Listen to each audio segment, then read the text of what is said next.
Accepting unpaid overtime is like saying, whatever salary you give me, I will give you a 10 to 20% discount.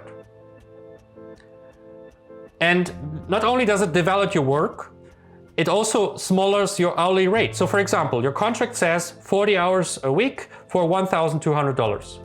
But the reality is you work 60 hours per week for the same money. What does it mean? You gave a 50% discount to your employer. And it also means you have less savings for the future. Hi, and welcome to the TD Meetup. My name is Alexander Richter. I'm a technical director for visual effects, animation, and games. And I worked at companies like VFX and Framestore on Avatar: The Way of Water and Monsters at Work. We are here today to talk about visual effects job security, and it's not a big surprise after what happened in the last few months. I think it's a current topic. That's one of the reasons I picked it.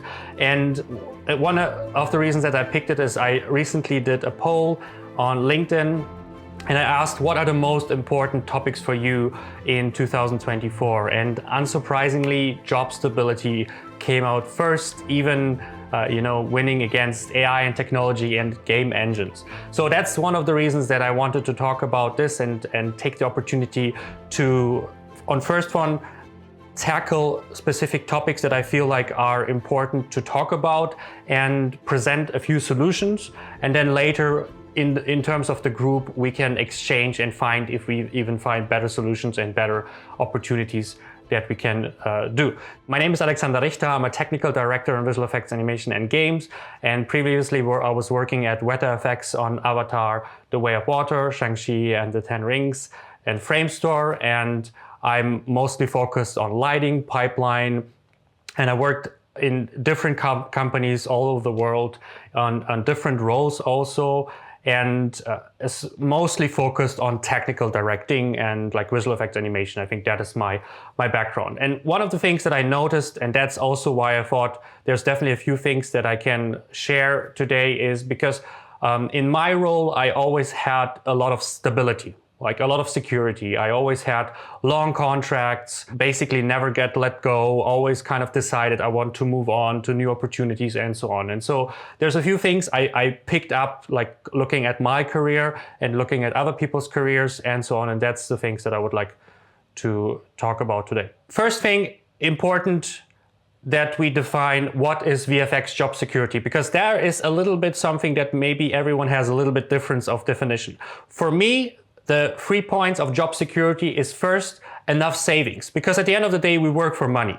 Even if it's our passion, it's first and foremost, it's money. So if we have enough money, we have job security to some degree, because if the job provides us with enough income, then it doesn't matter if we work every day of the year. As long as we have enough income, it's fine enough. Then constant work. If we have to change studios, if we have to change environments, at least we are secure that we have something to work for to get money. And the last part is obviously the most, for most people, the most desirable is the same studio. You work for the same company that you enjoy working for as long as you want, as long as it's possible. And that's also the hierarchy. You know, the most desirable is probably working for the same great studio, and the least desirable is just having enough cash at the end of the day. But at the end of the day, if you work 6 months, but you have enough savings for 12 months, that's fine. You know, so you only need 6 months of real work, and the rest will be okay. So that's the thing. What I mean with job security, it's not just having a job, but finding enough job, or at least having enough cash at the end of the day from working with that. That is what we are focusing on here. So what are the challenges that our job security basically faces? And we had it this year, last year, obviously, economic crisis, obviously. We had global events. We had COVID. Everyone was part of this kind of thing. Last year, we had the actor strikes, which kind of still is in the process. We're still having the kind of pre-production slowly coming back to it, and so on. We have new technology. Besides, obviously, new software, the big thing of last year is AI, ChatGPT, and all the other applications. We have game engines. That means there is a shift from offline engines like Maya and Houdini to maybe finding a new software that you have to use in the future. We have bad contracts. It's famous in visual effects, animation, and games that we have the worst contracts in probably anywhere. From short-term work to low work stability to low payment to no overtime payment, for example.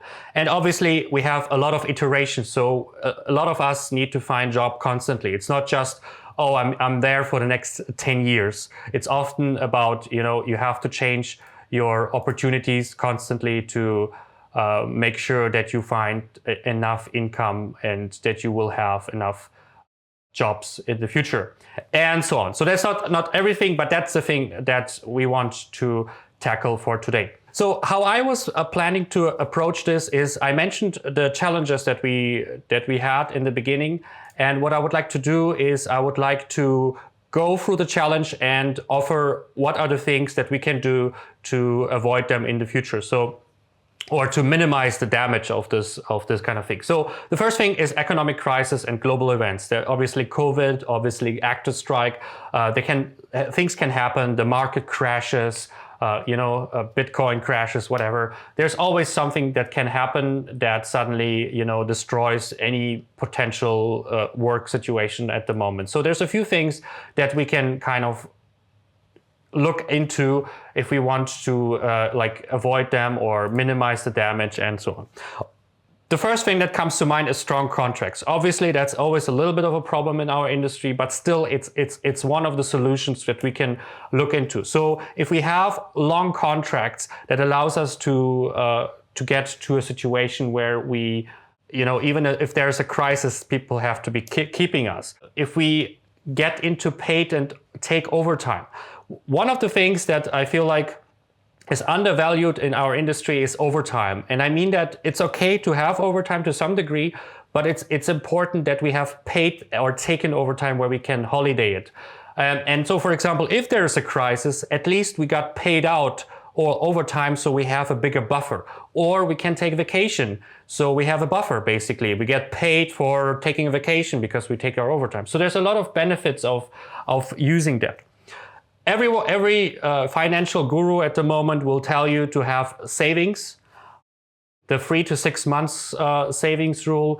And I understand that not everyone can generally have savings per se in this kind of, but I believe most people can have savings. It doesn't mean that you don't have situations in your life that you are, can have savings. Sometimes we have situations in our lifetime, in our work time, where we are barely making the minimum.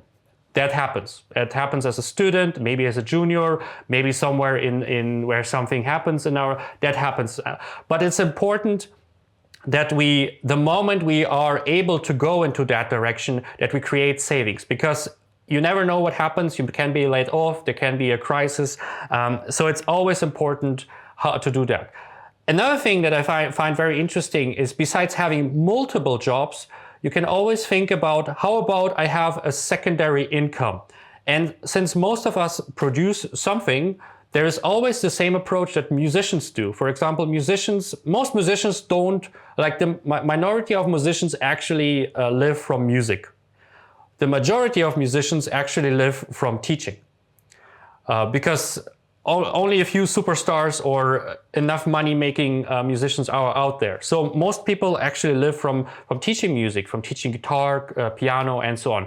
And so that is something that we can also think of, like, hey, I'm a modeler. Maybe I can teach modeling to someone. The other thing, obviously, we produce things, so there's an opportunity to sell things. Like if you're a modeler, you can sell assets. If you're a shader, you can sell shaders, and so on and so forth. So there's a few things we can do to create a basic secondary income without particularly having 2 jobs at the same time. That's can be a little bit that way, but also can be more on the sideline or something like that. But it can create this more like a secondary stable income that is still connected to what we actually do, basically. So we don't have to be, surf in bars or something like that as a secondary.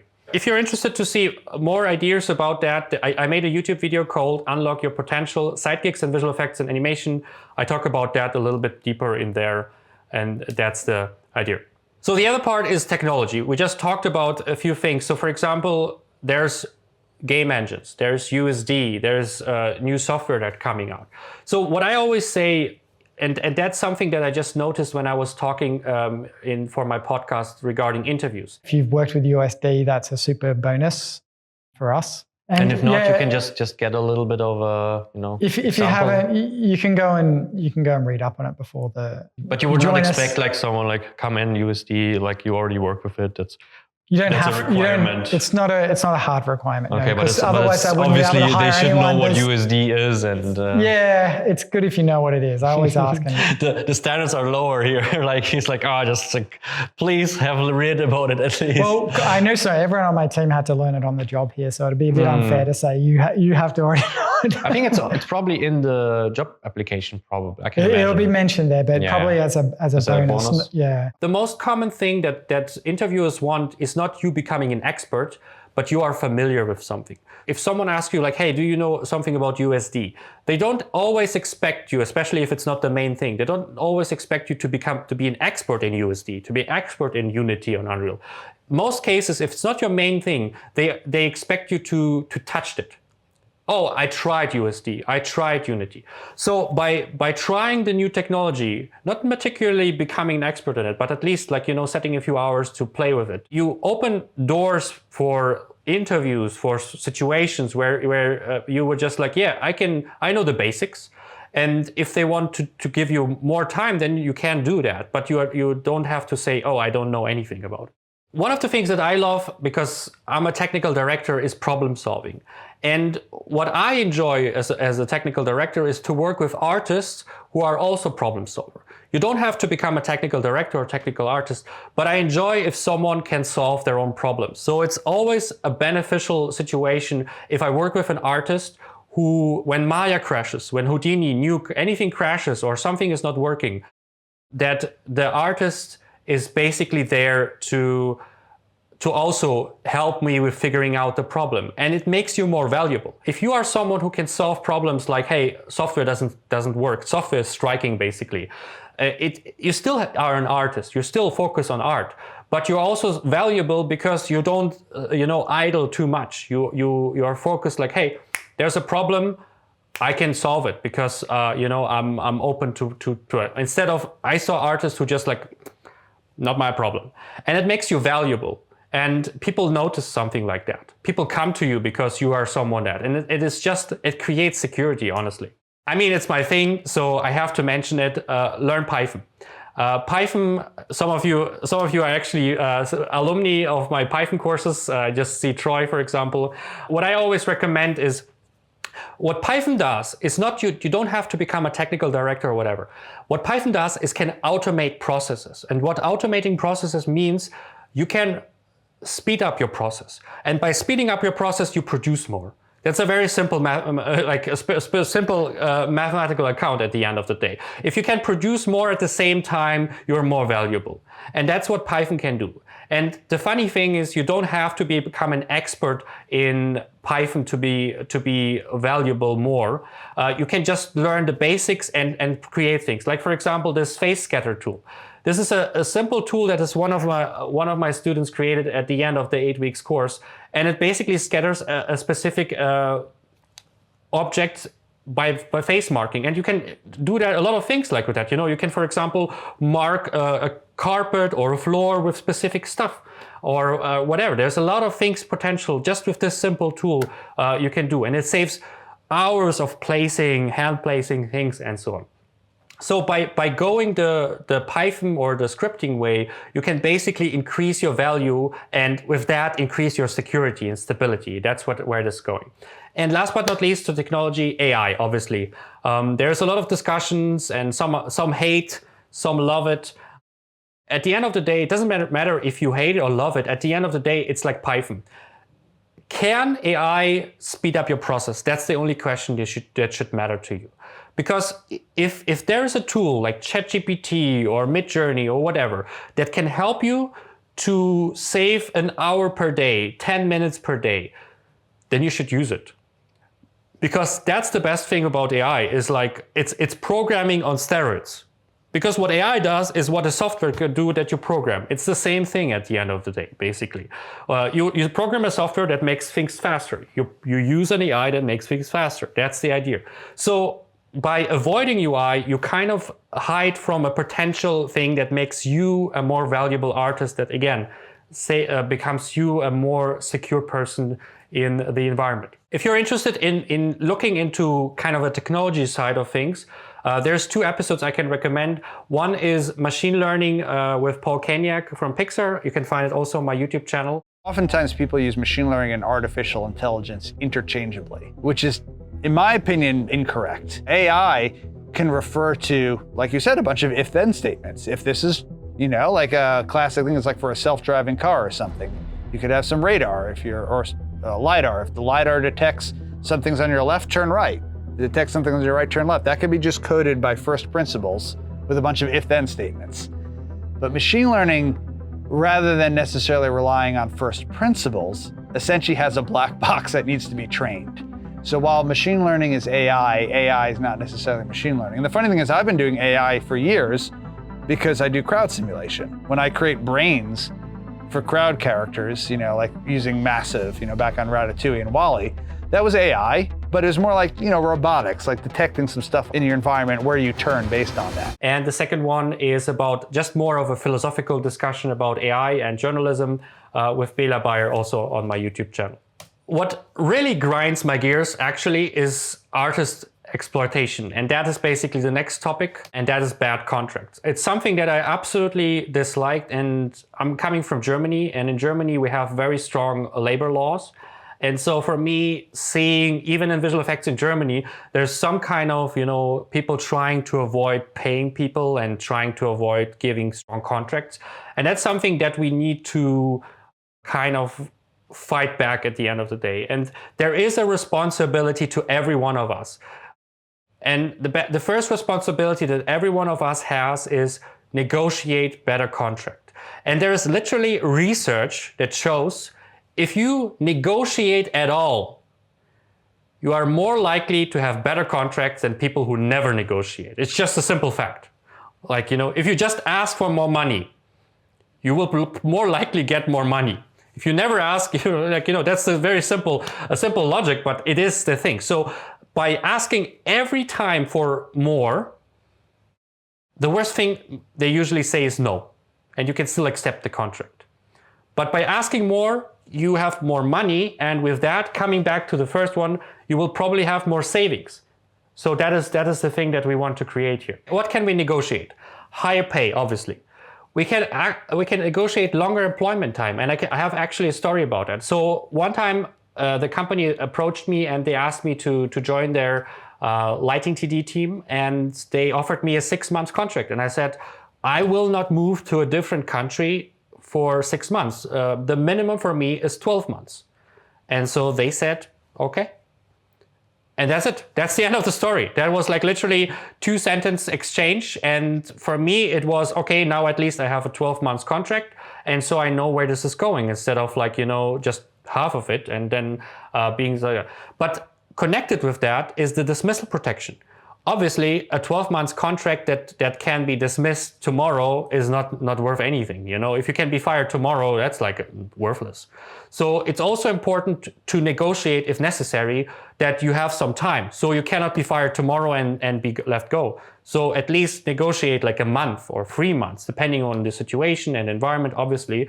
But have a little bit of security, even if you have a 12-month contract, that they cannot decide from tomorrow, like, hey, sorry, we have to let you go, the project is dying or whatever. It's important because having this extra month can mean you have an extra month where you get paid, maybe don't do anything, but you get paid where you can look out for other job opportunities. And obviously paid overtime. And this is super important, where sometimes the daily rate is actually the worst thing you can do, because a daily rate means often 9, 10, 12 hours a day, not 6, 7, 8 hour day, So daily rate is often hiding way of overtime. So that is a little bit of problem. So if you do daily rate, just be aware that this can end up being you pay extra or you do overtime for a lower rate.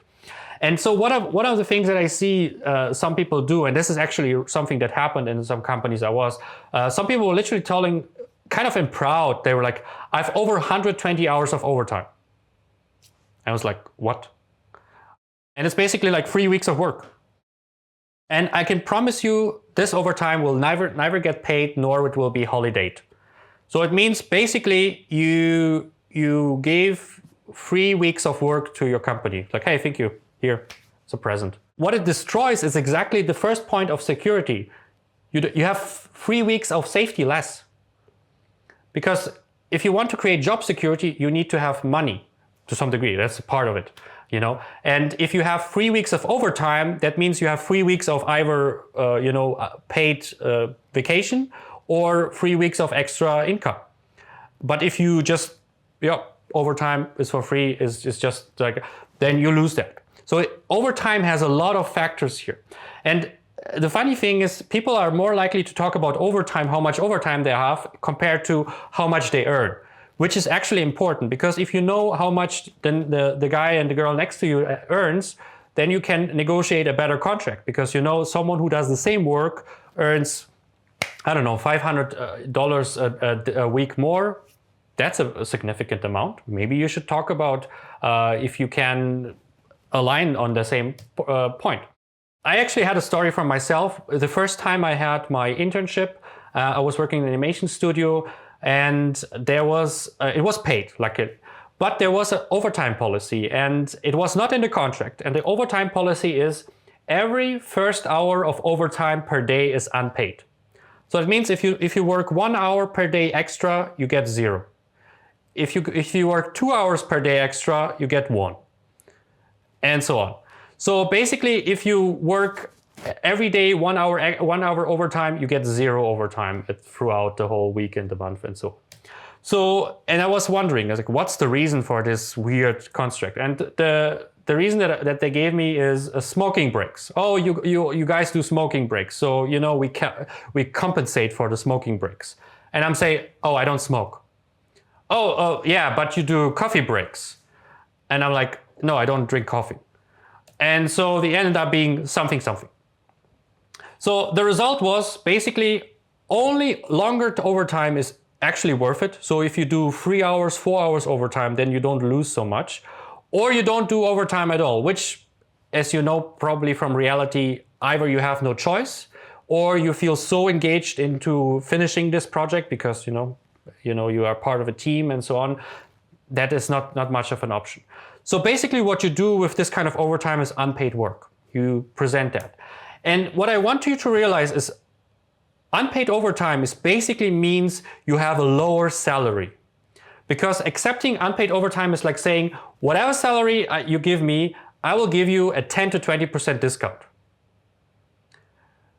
And not only does it devalue your work, it also smallers your hourly rate. So for example, your contract says 40 hours a week for $1,200.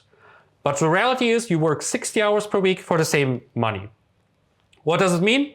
You gave a 50% discount to your employer. And it also means you have less savings for the future. So you have less savings for the next job. Let's say you let go, the project is over, for example. So that means you miss this 50%, this $600 that you could have gotten per week because you just accepted whatever there. You had less time to prepare because instead of working 40 hours, you worked 60 hours. So there is no time to, apply for different jobs and stuff like that. You have less time to recharge and you are more likely to burn out. And in the future, why should they pay you $1,600? You accepted it for $1,200 and you worked 60 hours, so they will do the same again. So by doing overtime, there is a danger of, all this negativity that takes away from stability. And stability is on the lowest form is you have enough money to survive until the next job. That's the minimum stability. Everything else is obviously, stability is constantly having jobs, and the highest form is staying at the same company and enjoying the job that you have. The other way that you can improve your contract is to find ways, how can you make your work more in the pre-production and the post-production? For example, if you see things like compositing, most compositors work only in the post-production at the last minute of the project. So obviously you will hire it for 1, 2, 3 months. So there is not much of flexibility. So after the 2-3 months are over, you have to move on to another job. So the question is, can you create an opportunity for yourself to have a longer stretch of work? One of the ways is becoming someone who is doing templates, like leads, for example. Leads are hired very early in the production, so they can create workflows and templates and TDs and all the people that are hired early in the production there. Same thing for people who do Python. Everyone who does Python are hired much early because they have to prepare scripts that the compositors, the animators, maybe the modelers will use. So even if your job is a little bit short on time, you have to look for opportunities. Who is the person in my job that is hired early because they are needed to prepare things? Maybe I should focus or add this kind of skills to that.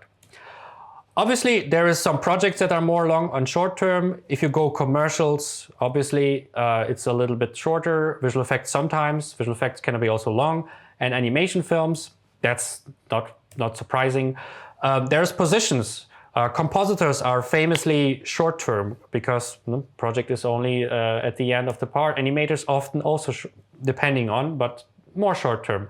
Compared to long term positions, if you are a rigger, technical director in general, pipeline technical director, R&D, long contracts because R&D takes forever. You know, the newest fire solver or the newest render engine, for example, or the updates to render engines, it takes years. So you have again, this obviously, you know, if you have a passion for animation, this last points will not mean much to you. Like, you know, okay.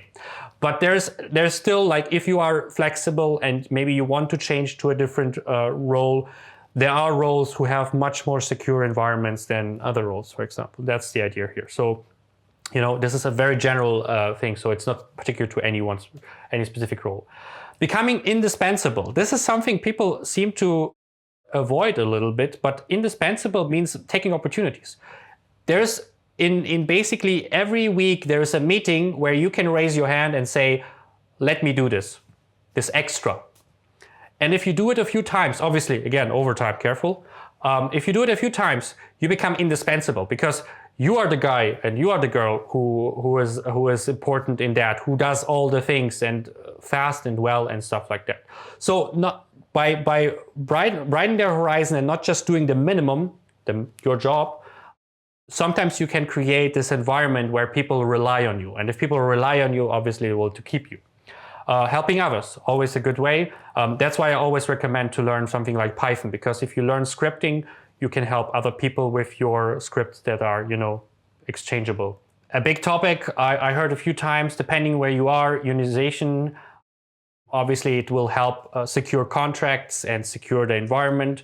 It depends. I'm familiar with the German environment. German laws are very strong in general, so we don't really need unionization in general. But that could be something that, you know, creates job security. Location and country. So some countries and some studios are less secure than other studios. So if you take a job in a specific studio, just be aware what kind of reputation it has. Because some studios are famous for being like short-term and suddenly firing people and whatever, while other studios. And if you know that, at least you can go with a little bit of a preparation, or maybe say, okay, I would rather go for a studio or location that is more, you know, safer and has stronger. Obviously, that is a little bit sometimes of, you know, not everyone has the opportunity. Not every time we have this situation, but sometimes we have. And sometimes we can, you know, bite in the apple and say like, hey, I rather wait a few weeks longer to find a better studio that has a little bit more security than take the next best one. And then last but not least is obviously new jobs. So one of the parts was obviously you want to stay at your job and you want to create, but some of you and some of us have this environment like compositors, animators, and so on. We have to find constantly new jobs. We have no opportunities. And I'm sure you all are experienced in doing that. But here's a few things that are obviously helping. LinkedIn is, for me personally, the most, not the most important thing, but it's the most important secondary way of finding jobs. And the simplest thing is keeping connection. So one of the things that I highly recommend, and that's something I did when I was, for example, working at Framestore, but in Weta and so on, I connected with everyone I met. Even on email, I saw the name, I jumped on LinkedIn and I added them. And sometimes I keep them in contact and so on. And the funny thing, and there's also based on research, the weak connections, and weak connections means people that you know like from afar, not your best friends or something, are the most likely who will give you opportunities in life in terms of job and so on. So if you want to create opportunities for yourself, it's actually the people who are your colleagues that you had for a month, someone on LinkedIn that you like the post of, and so on.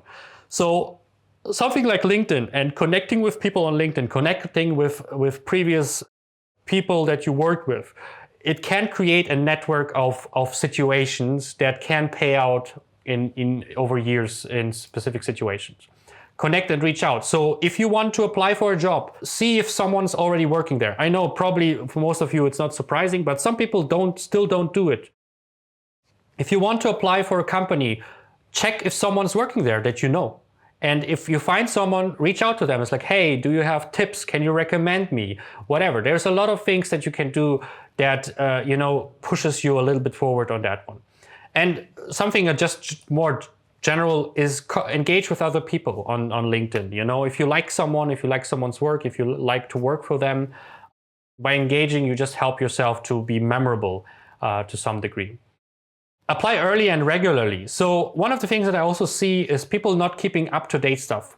Every time I'm coaching someone, every time I'm mentoring someone, every time I even interact with someone and I ask them for their showreel, they always say like, oh, you can find it there, but it's not the most current one. And when I look, it's like 2015 or something. What I recommend is always have the most current resume and showreel, because you never know where something happens. Even if you have a job, it's good to have to show someone, hey, this is my current work. And there, maybe after you lose this job or you move on or whatever, they saw your best work. And so there is this thing. So what I recommend is every 3 to 6 months, depending on your rotation, to just update it. It takes you 15 minutes, 1 hour, whatever you need to do, and then it's good. And then you can share it anytime someone asks you about it, basically.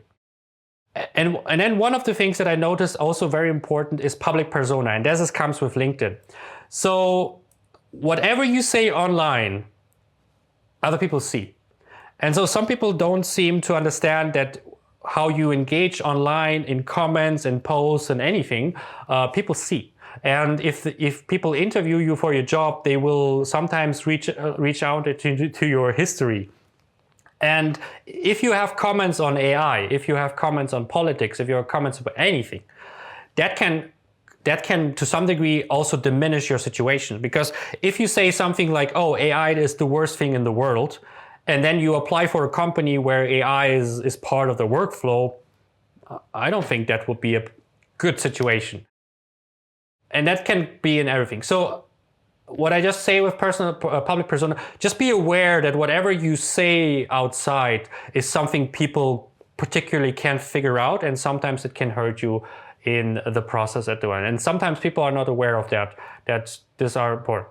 And then obviously you can improve your job application through asking feedback or get coaching, basically. If you're interested to find more about things like recruiting or interview, I did 2 episodes with Animal Logic, one with Jimmy Okay, you can find it on my YouTube channel, and another one with Nick Orr. And we talked about things like what they care about in terms of applications, how the interview process is going, and what the focus is, and so on. So almost everyone in the room is thinking, well, I don't want to work with this person.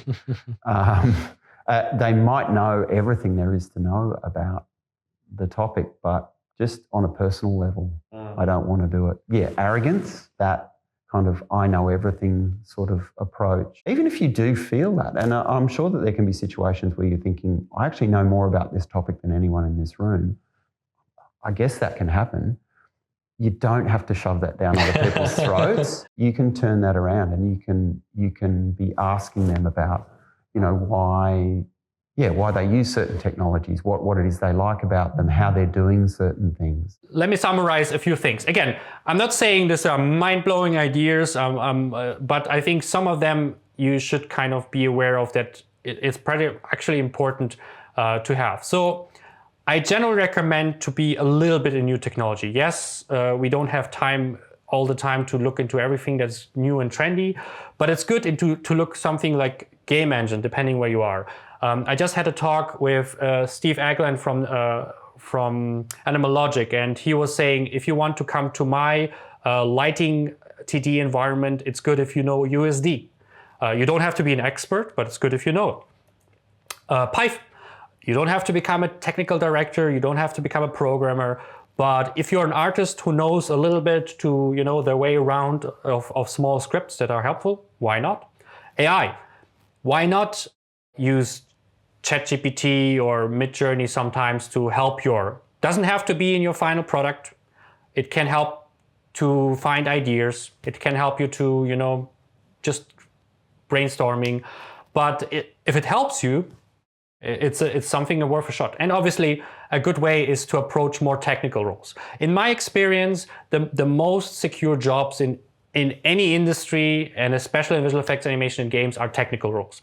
If you are a technical artist, if you are a technical director, if you are research and development, it's the most safest, the longest contract jobs that you can have. They are the people who are kept even through storms and whatever. They are the people who are there in the pre-production, in the production, and in the post-production. A compositing TD is there in the pre-production. They need to create scripts with the leads. They are helping during the production, and they help to fix problems in the post-production. It's the most secure role. Again, if you're not interested in the technical part, obviously this is out, and that's okay. But with things like Python and AI and new technology, you can spice it up at least and make yourself a little bit technical element artist. Train job application and contract negotiation, especially if you have problems to finding new jobs. I think this is something I would highly recommend you to see it as a skill. Applying for jobs is a skill. Negotiation contract is a skill. By the way, I highly recommend if you want to learn more about contract negotiation, I actually have a book here. Wait a second. This is something I can recommend. Never Split the Difference from Chris Voss. He was a FBI hostage negotiator. So this is the level that we are. So contract negotiation is a little bit similar. So highly recommend it. If you have really big problems with discussing money, more stability in your contract and so on, highly recommend it because it can make a big difference in terms of security. Paid overtime. Same thing with contract negotiation. Make sure that overtime is at least paid or holidayed or something. So it's not like, I get paid for 40 hours, but I work for 60. So it means basically I have a discount. Like, it doesn't matter what kind of salary you get if you are unpaid overtime and you actually have to do overtime. So it's a little bit of shooting yourself in the foot if you do overtime that is not paid, because it diminishes your salary actually. Skill variety, obviously. If you become a senior or a lead, you have more stability because, a little bit as before, senior and leads are needed earlier in the process. Leads are often the one that needs to be in the pre-production, create things, pre-work things. But that's also debatable how much that is kind of securing you at the end of the day.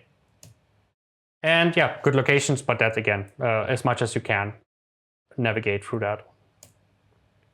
If you're interested to find more, I have a blog on my website, alexanderrichtertd.com, where we have the 21 Artist Show. You can find also all recordings here, including this one in the future. We talk about different topics. There's also free resources if you would like to look into how to make showreels or resumes and so on. And obviously I have my masterclasses in Python. As you didn't notice, I'm teaching Python and technical directing, and I'm coaching also job application. But there's a lot of free stuff there also on my YouTube channel. So if you find something of that like important and you would like to go deeper into that, I highly recommend to check it out basically. So that is basically the overall thing. As I mentioned, the TD Meetup is a two-parter. The first part is me introducing a topic, giving ideas, giving things. I'm not saying that this was mind-blowing or you will, but there's a few things that I feel like constantly are not existing, like for example overtime, that actually hurts security a lot. And so the second part is the meetup actually, and that's where I would love to hear from you. Swapnil, hey. Hey, hi guys. So I missed the name of the book. I'm so sorry. The negotiation one. Could you? Can you see it now? It's Never Split the Difference.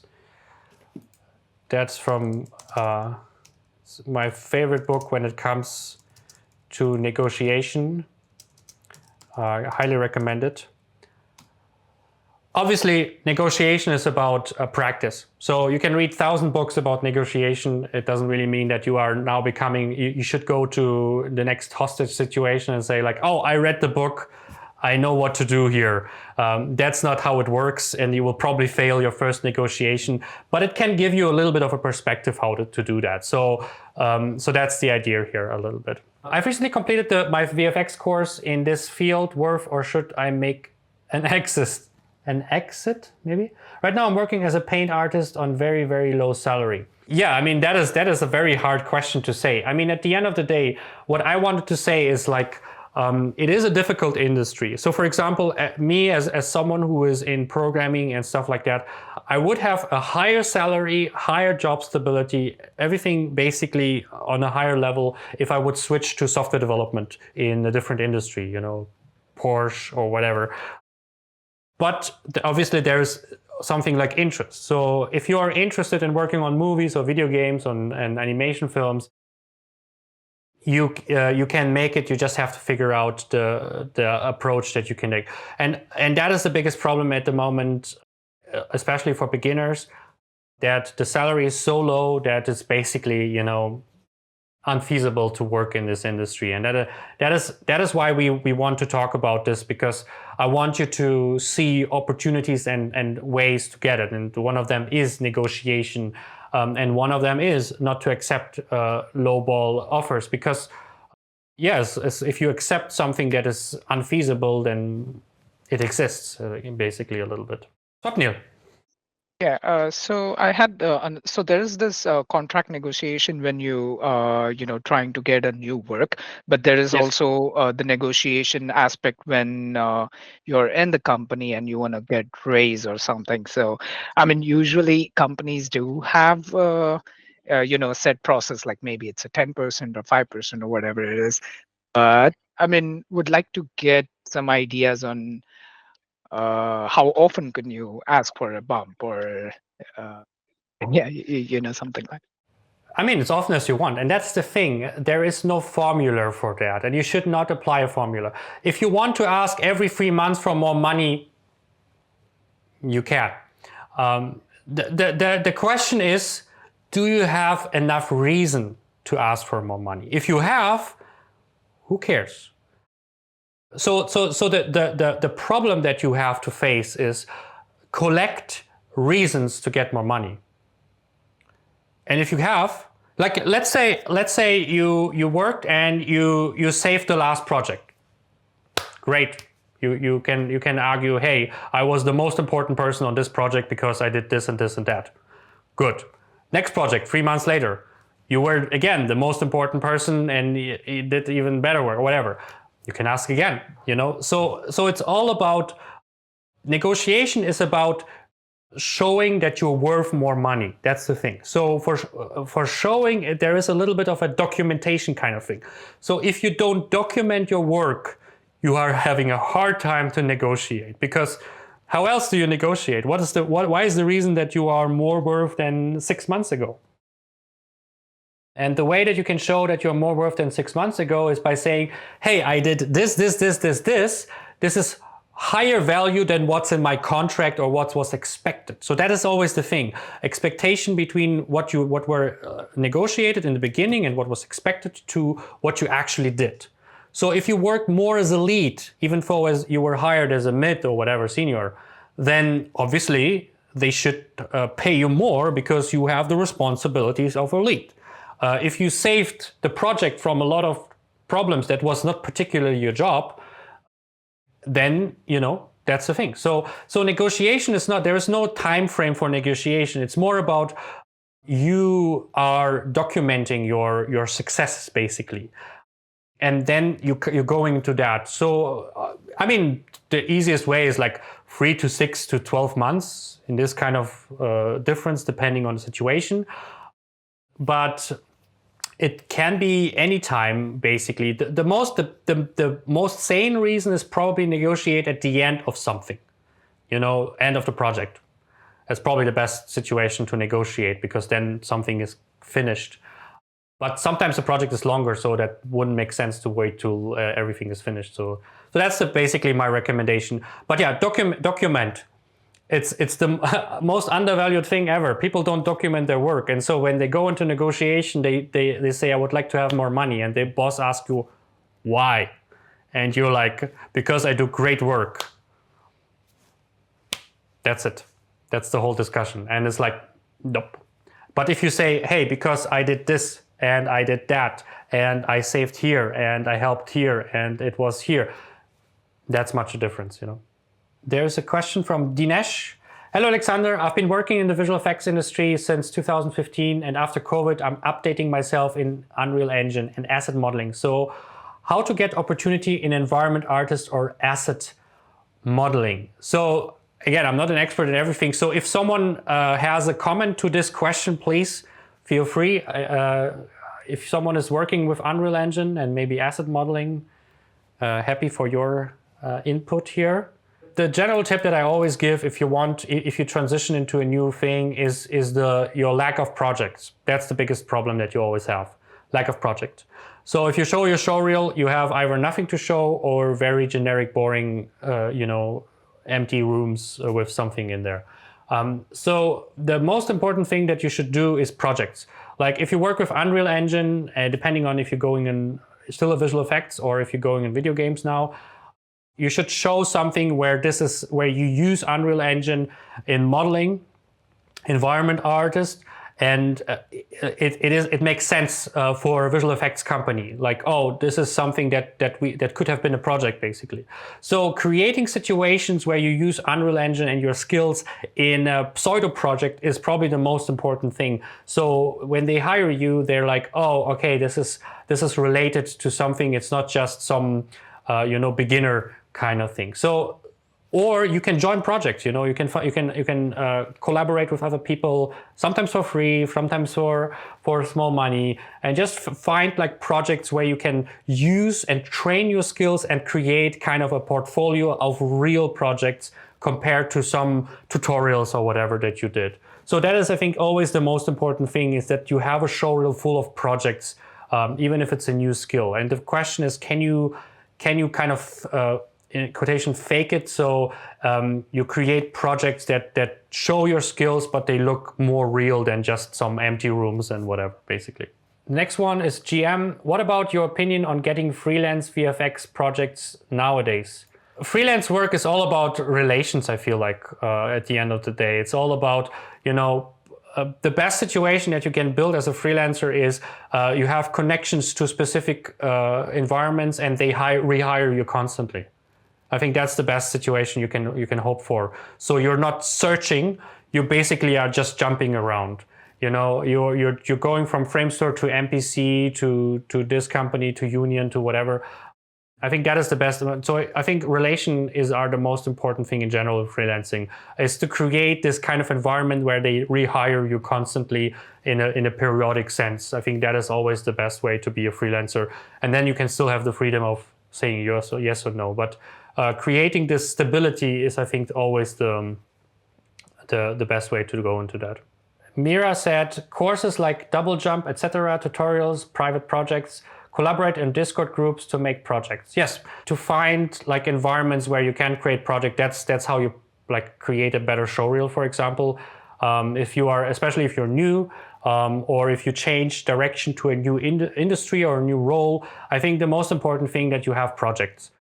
Even if they're maybe not professional project, at least there are things where multiple people collaborate. These are more worth in your reel, or if you apply for a job, than just some empty room where you did some tutorial thing or something like that. Jessica. So the truth is that regardless of whatever your profile is, technical or you specialize in software development for media and entertainment companies, your salary and job stability could be uncertain due to the nature of the industry. I mean, yes, to some degree, every job is that. But I would say, in general, the question is, how long is your job needed per se throughout the project? And that makes a big difference.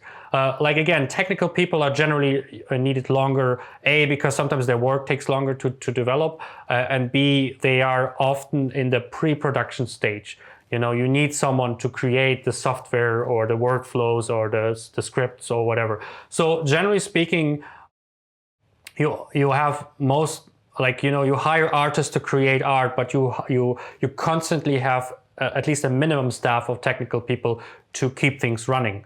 So there's there's definitely more security in the technical field then. But again, it depends a little bit on your interest. If you are not interested in that field, it doesn't really make sense for you, to jump on the technical bandwagon and say like, yeah, I love animation, but now I'm something else. I'm a programmer.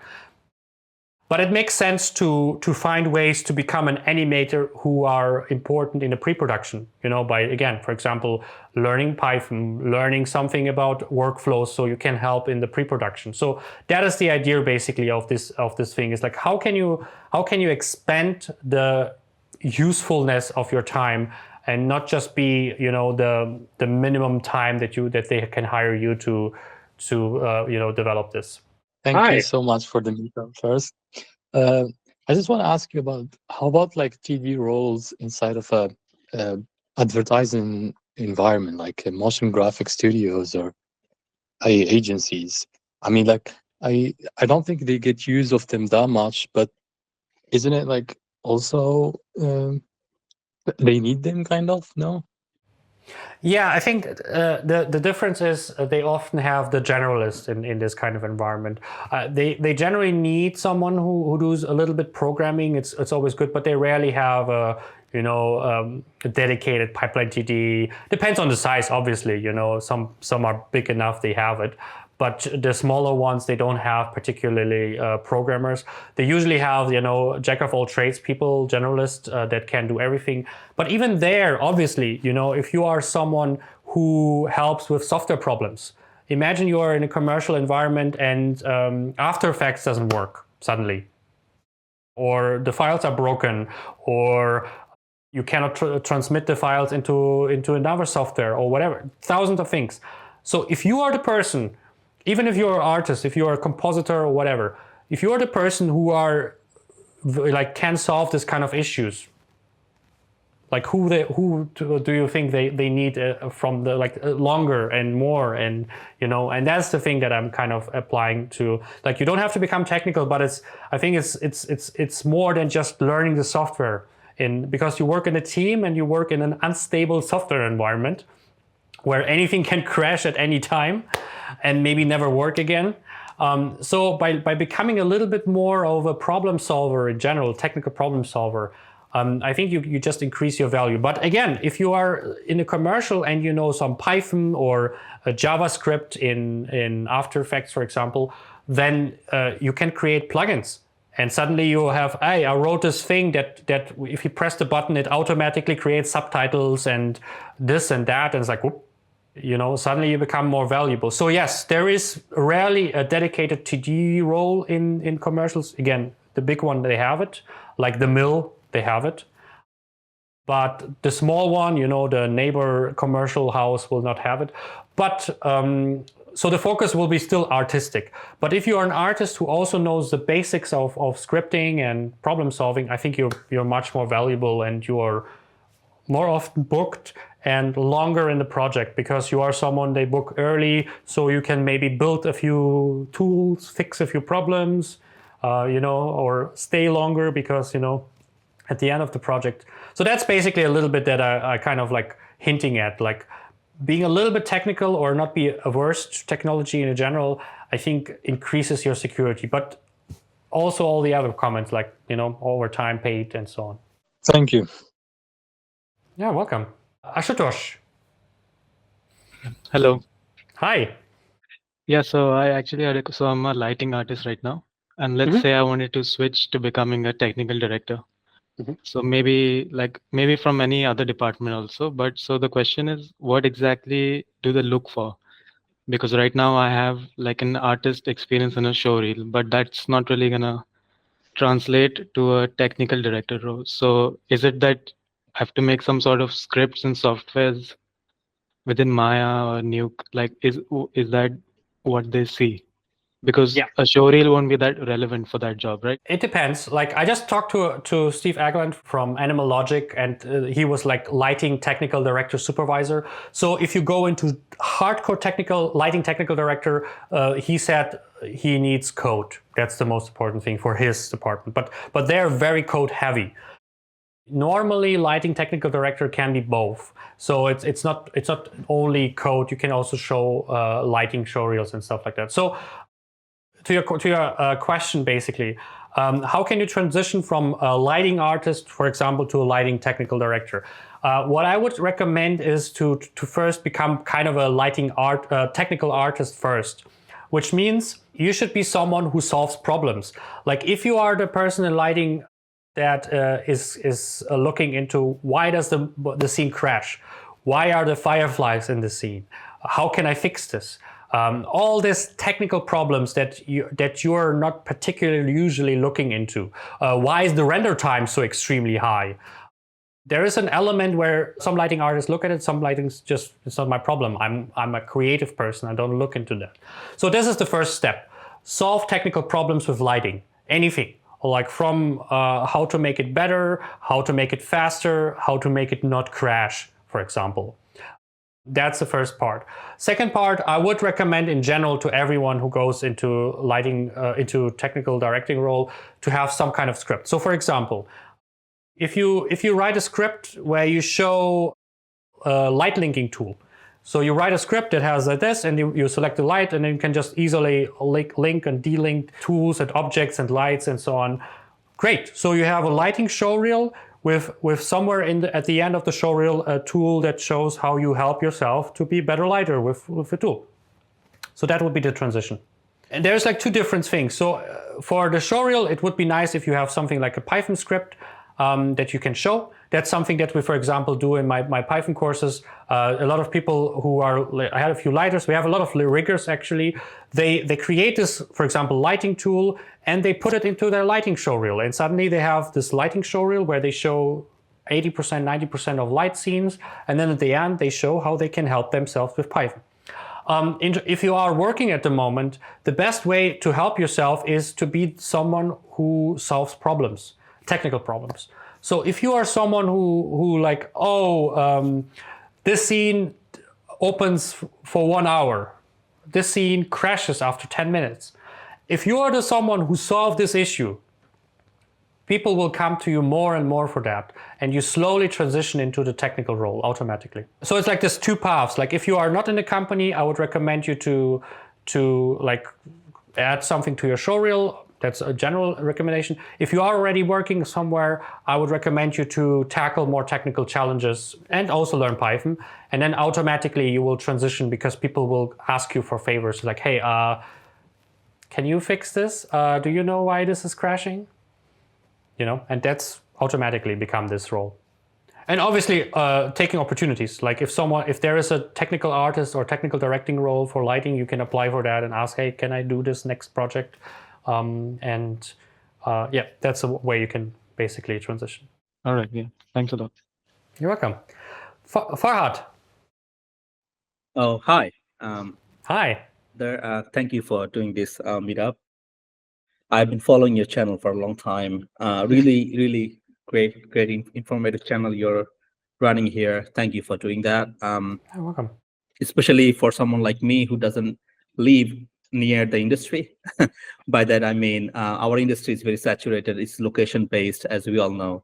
Even though COVID brought some remote opportunities, and it allowed me to shine during that time, and grab up some remote opportunities, work on some Hollywood projects. From Bangladesh, by the way, and the VFX industry doesn't exist here at all. We only have some, local industry, like mostly commercials, TV commercials, and some low budget TV shows. So for me, it's very challenging to get into the industry. Looking into that, I'm not living near the VFX locations, specifically like London or America or North American side. So despite having moderately good level of demo reel, it's really hard to earn people's trust. As soon as they see that I'm not from the location, it becomes a hurdle for them. Even for a remote opportunity, they're skeptic like about my skill sets. Like, hey, this guy doesn't even live near us. How could he learn so much? Maybe he's like, faking his temporal or something. I even got questions like this in my few interviews, where they literally asked me, how did you learn? How did you learn doing all this? I mean, come on, this is 2024. We have so much online knowledge just going around, and I mostly learn from online. So sorry for taking so much time of yours.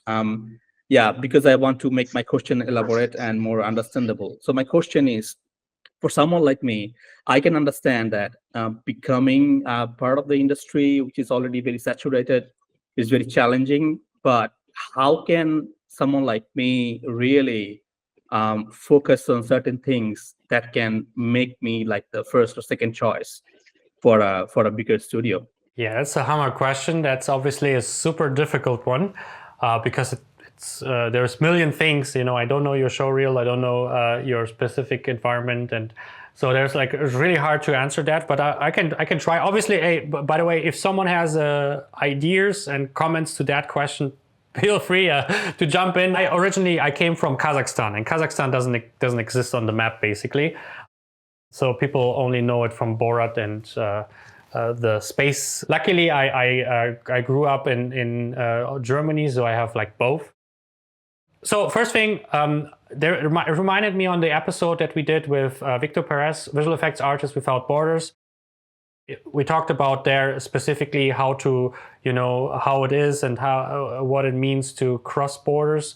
There's a few things that we talked about. One of the things, but that is obviously not a problem for you, is English at the start. That's actually the thing that, but that is absolutely not applicable for you because your English is perfect.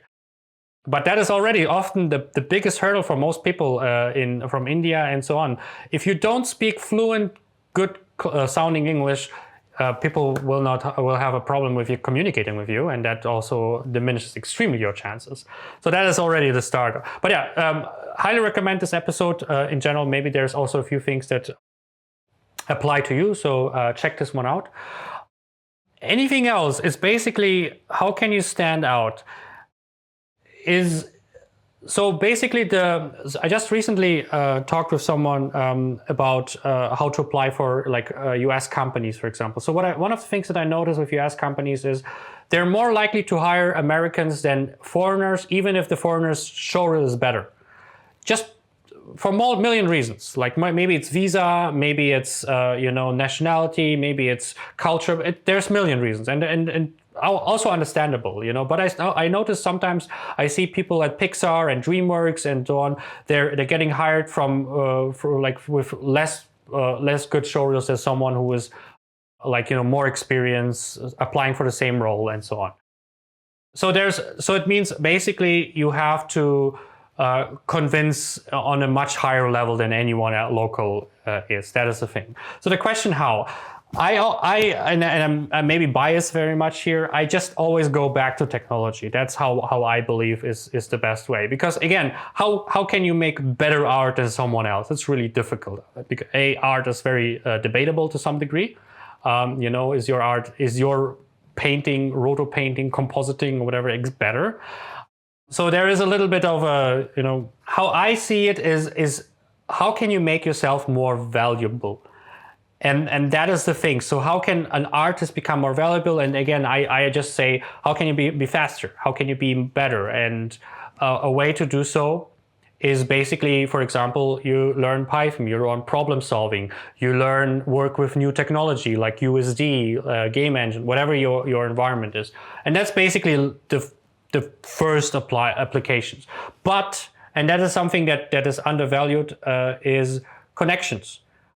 You reached out to people, you create trust, So for example, I applied, I remember I was in contact with a recruiter from Digic. So maybe some of you know Digic. It's like Assassin's Creed trailer, The Witcher trailer. They do the trailer things like Blur basically. And I was in contact with the recruiter from Digic for 3 years. I was constantly sending him like every few months. I was like, hey, how's it going? I have a new show reel, la la la. It took me 3 years, and then they asked me for an interview. That is the other thing. So the two things that I can see is become a more valuable artist. And we talked about how you can do that. Obviously, besides having good skills is all the extra stuff, you know, Python, technical solutions, good communication skills. Again, English is important, but also how you talk is important. Because at the end of the day, people hire people for teamwork. If they feel like you are not able to express yourself, ask questions, communicate your ideas, that's also diminished. So there's a little bit of that, obviously. But the other part is to create trust in your work. You mentioned that in the beginning, how to create this kind of trust in you. And you can build trust by posting things online semi-regularly and communicating with people, connecting with people, talking to them, asking them questions, you know, interacting with them, and so on. So that is the thing that I believe is if I connected with you and I love, like for example, I have some students that I connected with very well over the 8 weeks of the Python course, for example. And if someone asked me, would you recommend this person? Actually, it happened with Animal Logic. Then I remember them, I would say, yes, of course. You know, I enjoyed their way of asking questions. I enjoyed their interaction or whatever, you know. And so I'm super happy to recommend them because I had some interaction with them like that. So if you don't ask questions, if you don't interact with me during my cohorts, then I don't remember you, and there's nothing to get back to, basically. That's particularly what I'm really struggling with, because at the beginning of my career, when I studied graphic design, by the way, and then later on got interested into visual effects, but there is no industry here, so there is no education system here as well. So locally, nothing was available. But back then, there was Linda, there was FX PhD, that was the only resources I can go to. But these days, we have Hugo's Desk, we have Victor Paris, we have Josh Parks, who are doing amazing tutorials online and providing them with a very affordable price. So that really helped me, you know, gain all my knowledges into about new compositing.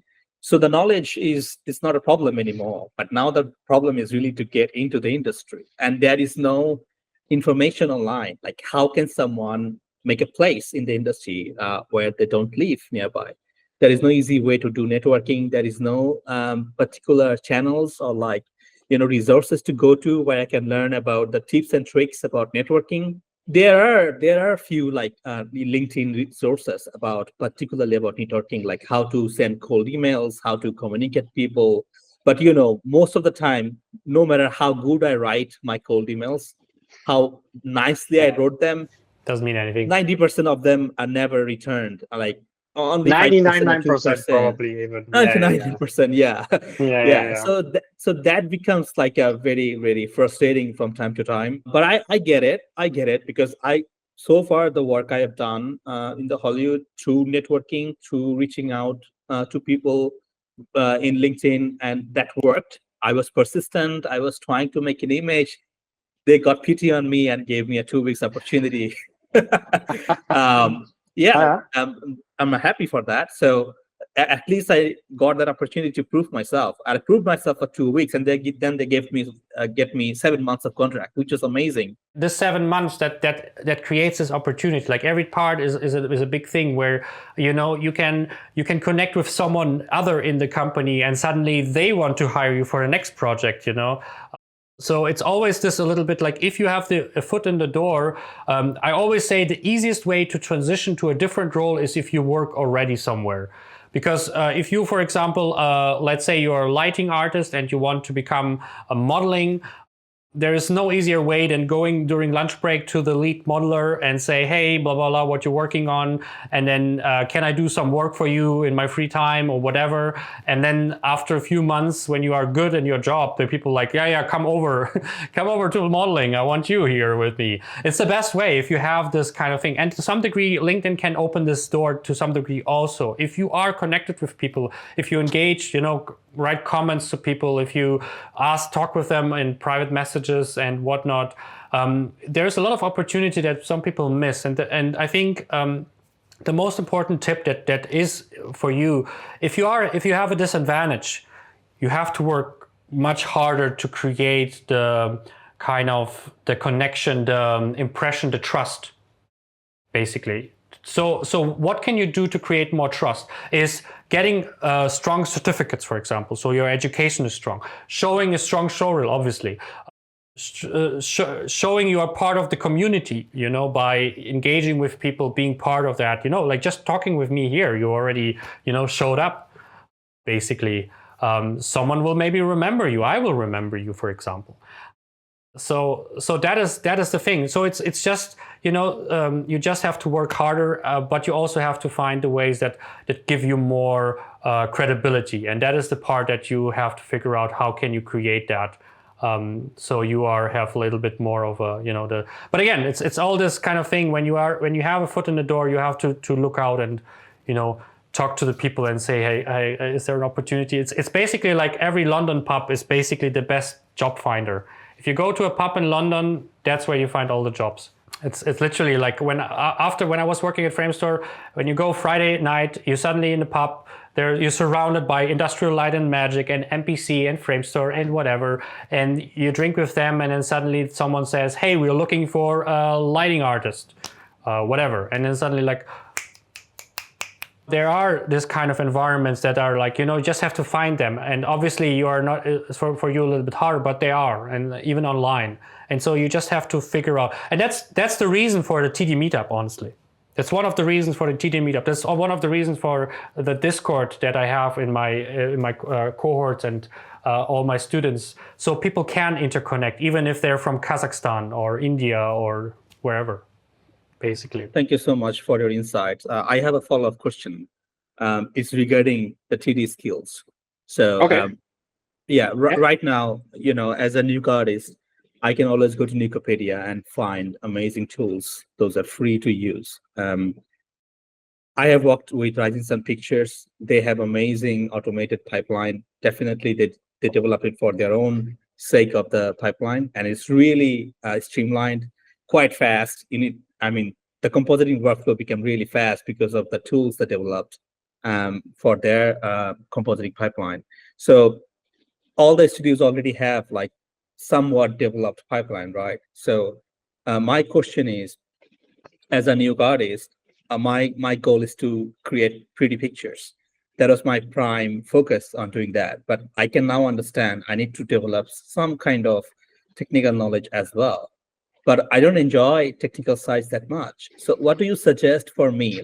How should I blend these two things? How much technical knowledge should I earn that will help me to stand out? But I don't want to become fully technical TD. You know what I mean? First thing, again, I believe every artist has the requirement of fixing software problems. So if you are someone who, if for example, new crashes and crashes and crashes and crashes, you have to be interested enough to solve this. You should not be someone who is don't know, delete everything, redo things. There's this level of curiosity and problem-solving skills you need to have. I believe because we are in a technical environment. Nuke is pretty difficult, actually. It's not Paint. It is it's a really complex program. Maya and Houdini even more to some degree, because they have more 3D even. So I believe that is the first level. You have to be someone who is not stopped by technical problems. That's the level that you have to have too. You have a technical problem, you solve it, so you're not constantly, stopped by something not working.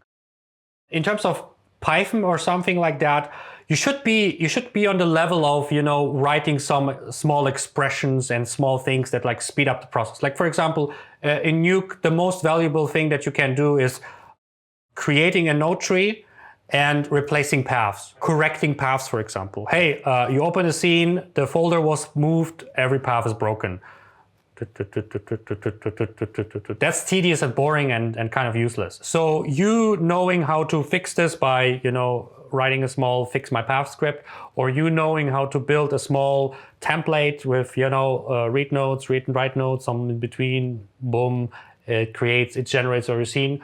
That's enough. You don't have to become writing your own engine or something like that. That's something, that's the level I would say is how can I make my life faster when things are not working perfectly well? That's the level and that is something that I recommend also if for example, if you join my Python for Nuke, it's also the level that some people are going for. They're just like, I'm a compositor, I just want to write scripts to help me, but I don't want to write all day long. I just don't care. Yeah, I just want to, I just want to use Python to like, and that's the thing. Like, I recommend, like, you want to be lazy. You want to focus on the art. So you write scripts so you can focus on the art instead of fixing every shot, every path and every shot and stuff like that, And with that, you have this extra skill of like, hey, yes, we have a pipeline. Yes, we have people who can write scripts, but they don't always have time. So by you being able to write small scripts that help to speed up the process, you instantly are more, and again, you don't have to become a script. Maybe you write your own gizmos, or like you can make your own gizmos. You don't even have to write them. You can just create them. That's a level some people don't know how to do exactly, or not doing really. So that's also a level where like, oh yeah, create my own gizmo that I can use as a template. So you don't have to, and I know how to integrate it into a project. So it's not like, oh, gizmo, don't know what to do it. Like, oh, I know if I put it into this path, all my nukes will know where to find it, basically, Got it. Okay, cool. Yeah, I think I understand the level I should develop. Yeah, thank you so much for your insights. You're welcome. Jessica, who mentioned something to you. Farad, your situation mirrors mine. I'm from Colombia, where our film industry heavily depends on government financing, and the majority of professionals are from artistic backgrounds. However, I firmly believe that many production challenges could be addressed with the technical expertise that individuals like us possess. My plan is to pursue studies abroad, apply for a master's program, and aim to secure a postgraduate visa to gain valuable experience. I see. Yeah, that's another way, but it's expensive way. Sure. I mean, again, not every country has expensive education. German education is free, for example. So not every country is America. Sure. It depends, But yeah, obviously, it's still not easy. Going from India to a different country is not just a snip of a finger. If I would still live in Kazakhstan, and I just had a student from Kazakhstan, also the goal is to work abroad. And it's obviously not just a snip of a finger, but it is possible. It's just it is this. I think you said it well. It's creating trust in yourself. Like I'm from a foreign country. How can you trust me that I do the work as every local and probably even better? That is to some degree the truth. I mean, if you hire someone, you want to trust that they do the job. That's what you want. So if you look at someone's showreel, you can only guess, because you cannot trust they can do that. You can just guess that they can do it, So how can you make a situation where someone knows that you can do that? By doing the same multiple times. If you did it already, they trust that you can do it again. I see. So that's why the recommendation of projects, like the closer your project to the final thing, it doesn't have to be big, just it can be like 5 seconds. But the closer your compositing is to a Marvel movie or to whatever you want to apply for, the more it is like they can trust that you can redo the same thing also. That's also a thing that some people don't understand. Like to create something that you just redo in your job, basically. Thanks. Totally makes sense. Let me read the final comments here. Just as a general comment in terms of Python tools, I started my own GitHub for an easy way to show potential employers some of the script tools I've made. So when I show the tool, they can also see the code used to make it. I often have a difficult time describing what my level with scripting is, so this helps them to see what level I'm at, but also helps them to see how can I fit in the studio, contribute with the team. And totally. And this is something we do on the advanced masterclass. Two is to create, the first thing you do is to create a GitHub account, because then there is nothing better. It's like a showreel. There is nothing better than showing your code instead of talking about how good you are. So it's exactly that what I would recommend. Obviously, if you are a beginner, it doesn't really matter. But even if you're a beginner in coding, the best thing you can do is show a video of how your code or your script helps your process. If you are a new compositor and you show a video where with one click you fix all the path problems, that's a great tool. If you're a Maya 3D artist, with one click you fix some broken rig or you create something or whatever, that's a good tool. So that is also like a way to show it. You don't have to have a GitHub or something, especially in the beginning. As long as you can show that your technical knowledge helps your artistic, that's the connection that people want to see, basically. Hopefully this was valuable for you. Again, I know that there were a lot of probably things that some of you are very familiar with, maybe not mind-blowing. For me, the important part was A, to look at specific topics, B, to throw a spotlight on specific topics. Like, for example, overtime is a very undervalued, underfocused element.